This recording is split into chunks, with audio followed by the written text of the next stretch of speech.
A ver, pensemos un momento en el mundo antiguo. El valor de una persona, ¿de qué dependía? Pues casi siempre de la fuerza de su cuerpo. Si un cuerpo no podía producir, si no podía combatir, simplemente no valía. Pero de repente, algo cambió. Hoy vamos a analizar una de las revoluciones de pensamiento más radicales de la historia. Esa idea de que la dignidad humana no depende de lo que hacemos, sino que es algo que tenemos por el simple hecho de existir. Aquí lo tenemos, el conflicto central resumido. Por un lado, el mundo grecorromano, pragmático, utilitario. El valor de una persona estaba atado a lo que su cuerpo podía aportar, ya fuera al Estado o a la familia. Y por el otro, una idea que para la época era, sinceramente, escandalosa. La del cristianismo primitivo, que decía que todo cuerpo, da igual su condición, es un templo con una dignidad que nadie le puede quitar.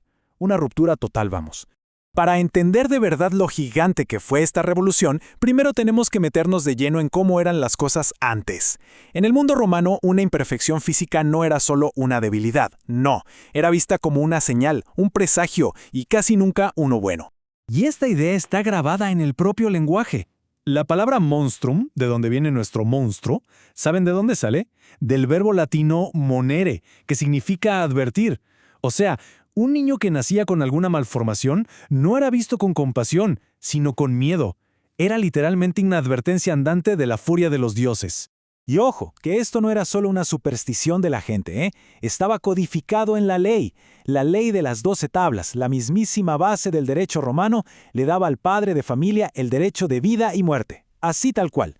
Si un niño nacía deforme, la ley no solo permitía, sino que casi que impulsaba a abandonarlo, a exponerlo. ¿Para qué? Para no contaminar el linaje y para no ser una carga para el Estado. Ahora, uno podría pensar que esto era una barbaridad, ¿no? Pero lo más fuerte de todo es que las mentes más brillantes de la época lo defendían. Vamos a ver cómo la filosofía justificaba un mundo que sencillamente no tenía espacio para la imperfección. El gran Aristóteles, nada menos. En su obra política, argumentaba que era un deber cívico. Para él, excluir a lo imperfecto era algo necesario para mantener el orden y la salud de su ciudad ideal. La felicidad y la virtud, según él, estaban ligadas a un cuerpo y una mente perfectos. Y si eso les pareció fuerte, escuchen a Séneca, el famoso filósofo estoico. Fue aún más directo. Esta frase es escalofriante por lo fría que es. Para él, eliminar a un recién nacido débil no era un acto de crueldad, sino de pura y dura racionalidad. Era, simplemente, separar lo inútil de lo sano, por el bien común. Y entonces, en medio de todo este consenso legal y filosófico, de pronto, ¡pum!, ocurre una ruptura. Algo completamente nuevo, inesperado, que viene a desafiar 2000 años de pensamiento establecido. Esta ruptura no fue una nueva ley o una nueva filosofía. Fue algo mucho más profundo, una nueva antropología. Una manera completamente distinta de entender qué significa ser humano.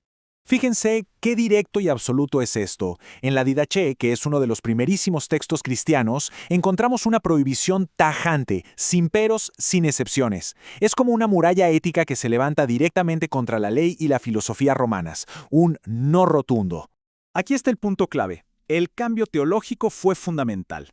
La idea de la encarnación, o sea, que Dios mismo se hizo carne, con toda su fragilidad, le daba un nuevo significado a todo. Significaba que toda carne, sin importar su forma o su capacidad, se volvía sagrada. De repente, el niño diferente ya no era una advertencia, era un hermano. Lactancio, ya en el siglo IV, lo resume de una forma superpotente. La humanidad, dice, no está en la fuerza física, sino en la justicia. Y va más allá. Despreciar al débil es despreciar la imagen misma de Dios. Una idea potentísima. Pero bueno, una idea, por muy radical que sea, no es nada si no se lleva a la acción, ¿verdad? Ahora vamos a ver cómo esta creencia no se quedó en los textos, sino que salió a la calle y empezó a construir, ladrillo a ladrillo, una sociedad completamente nueva. Miren esta progresión. Todo empieza con una regla escrita en la Didache, que no solo prohíbe el abandono, sino que además crea un sistema de adopción comunitaria. Luego, en el año 250, vemos a San Cipriano en medio de una plaga, organizando el cuidado para todos, sin hacer distinciones. Y finalmente, esto culmina en el 370 con algo que no tenía precedentes, la Basiliada. Ese año es un antes y un después. En el 370 después de Cristo, San Basilio funda algo que es mucho más que un hospital. Fue de hecho una verdadera ciudad modelo dedicada al cuidado de los más vulnerables. San Gregorio Nacianceno la describe no como un lugar de lástima, sino como uno donde la desgracia se transforma en fraternidad. No era un hospicio para esconder a los indeseables, para nada. Era una comunidad entera construida sobre ese principio revolucionario de la dignidad compartida. Y esta nueva forma de pensar se metió hasta en las prácticas más cotidianas. En los banquetes ágape o fiestas de amor fraterno, la lista de invitados le daba la vuelta a la jerarquía social. Los puestos de honor se guardaban para aquellos que el mundo consideraba los últimos, los que no podían devolver el favor. Y esto nos lleva al punto final, que es crucial.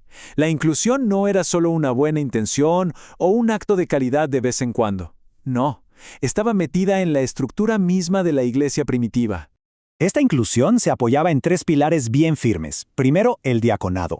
No esperaban a que los necesitados vinieran, sino que los salían a buscar. Segundo, su teología, que le daba la vuelta a la lógica del poder diciendo que los más débiles eran en realidad los más esenciales. Y tercero, rituales muy concretos como el beso de la paz, que borraban las jerarquías sociales y físicas en el mismo acto de celebrar su fe. La base teológica para esto viene directamente de San Pablo. Esta idea de que los miembros que parecen más débiles son en realidad indispensables fue una inversión total del pensamiento grecorromano. La debilidad ya no era un defecto que había que eliminar, sino una parte necesaria para que el todo funcionara. Y San Juan Crisóstomo lo deja clarísimo. La adoración abstracta no sirve de nada si se ignora el sufrimiento real. Honrar a Dios significaba sí o sí cuidar de la persona vulnerable que tenías delante. No había otra. Así que, al final, la revolución no fue tanto legal o política. Fue una revolución en la mirada, donde el mundo veía un monstruo, un error, una carga. La nueva fe veía un ícono sagrado, un hermano, un miembro vital de la comunidad. Y todo esto nos deja con una pregunta que resuena hasta el día de hoy. Después de analizar este cambio histórico tan bestia, queda la reflexión. ¿La verdadera inclusión se logra construyendo sistemas y poniendo rampas o empieza mucho antes, con una conversión fundamental en nuestra manera de ver a los demás?